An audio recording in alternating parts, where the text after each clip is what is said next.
Good, you're still here. You guys have fun? Yeah. Oh no? Okay, come on, Sarah. Popcorn is great. What, did you say someone's popcorn? Oh man, okay. By a show of applause, who enjoyed the movie?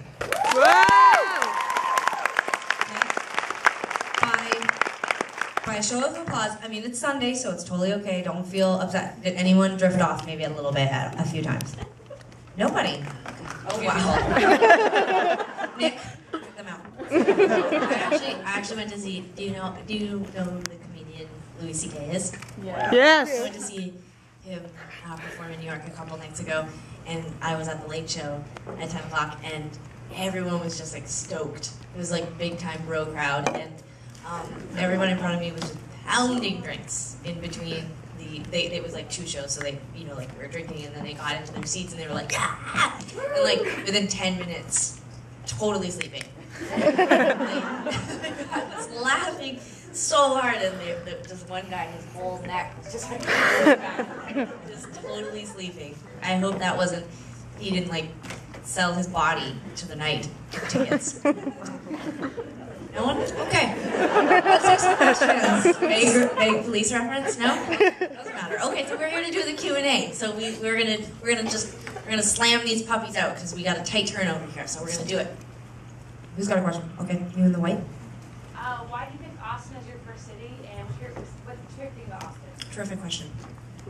Don't we get that? Go for it. Okay, well, we picked Austin because, for a lot of reasons. One being that the Alamo Draft House that you're currently sitting in has a very good reputation outside of Austin, and we just thought it would be a fantastic place to start. There's a great history of good movies playing here, and the second part of that is that obviously Austin, I don't know if you know this, but has a reputation for being a pretty big music city as well. So we thought it would be a wonderful, yes, go ahead and applaud for yourselves. You guys are good music fans. So we thought it would be really cool to bridge those two things and have our movie screen here first. And then we were just kind of blown away by the response, and so we made four times. 4 times we'll do it with you. So anyway, so that's it. And we have a wonderful, wonderful relationship with Austin. For the most part, it's been really a great city to us, and we just thought it would be really fun. So we brought, our mom is in the audience tonight. She's with us, so yeah. And we brought some friends from home, and we just thought it'd be fun to spend the weekend in Austin. So here we are, and you guys have been wonderful, and we appreciate it very much. So thanks for the hospitality. All right, someone have a question for Sarah?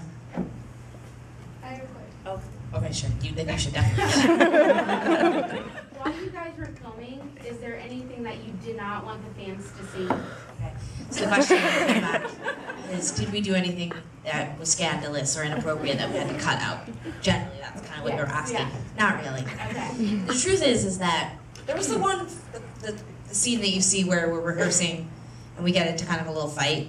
That fight was actually about 7 minutes long, and it was in the original edit. Right. We were like, not necessary. We mostly, it's not exciting at all. We mostly just look annoying. Yeah, I think that the key with this piece was that we wanted it to sort of be a behind the scenes, but we didn't necessarily want it to be, a candid camera, Big Brother type thing.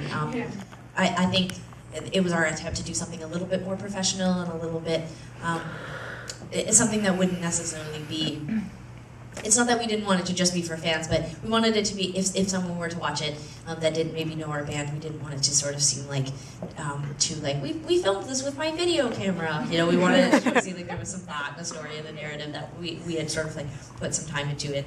And I wasn't sure that it wasn't that we didn't want people to see us fighting. Good God, we do that all the time on the internet. But I think that we didn't necessarily want it to just be there for no reason. If it contributed, we wanted it to be there. And so there was lots of stuff. Like, for example, with India, we didn't have really anything about how sick we were.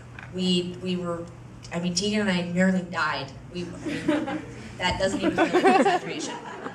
And we didn't really add anything about that, partly because we were nearly dead. So and we looked disgusting. Yeah, we were really repulsive, and it was so shocking. But there was just, to me, it didn't seem to add to anything.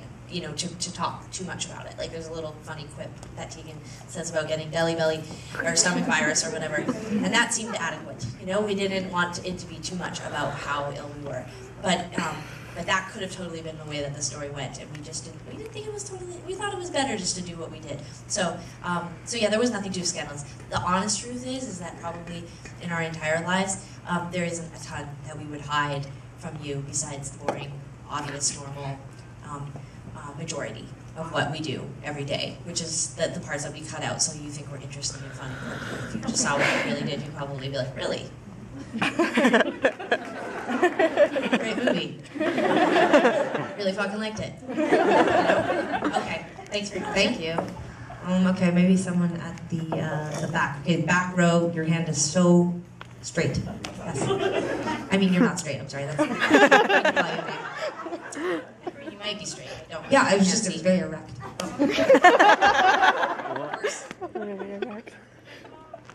Thank you for making all this and everything, because without y'all, I don't think I would be here right now.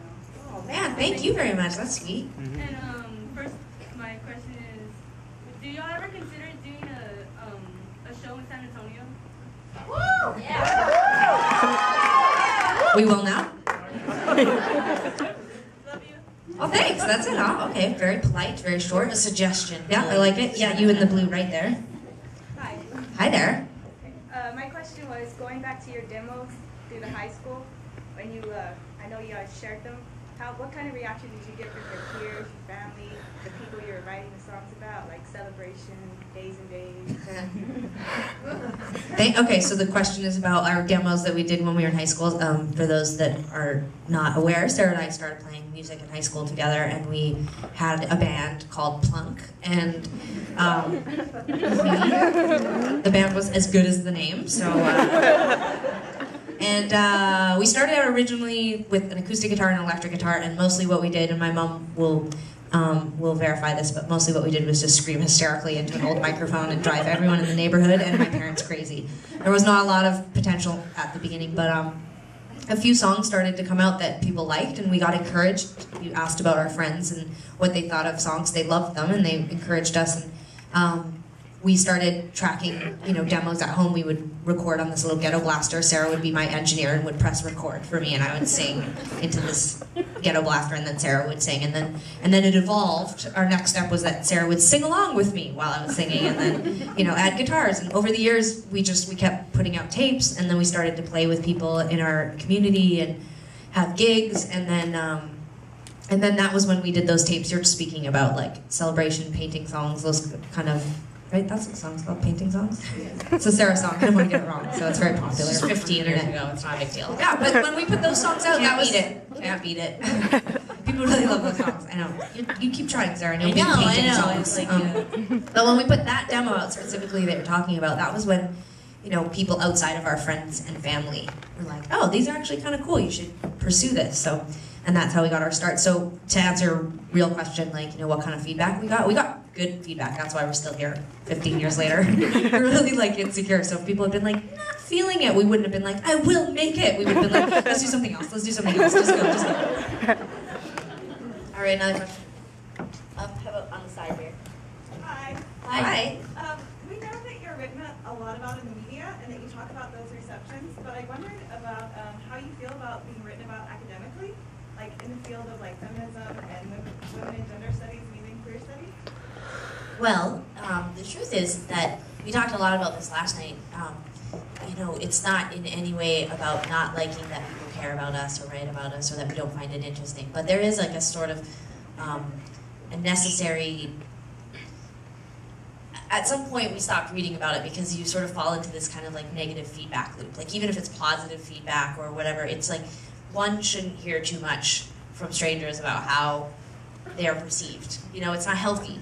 It's if your friend is at the bar and they get someone's like, you have got a banging body, and you're like, damn, I got a banging body.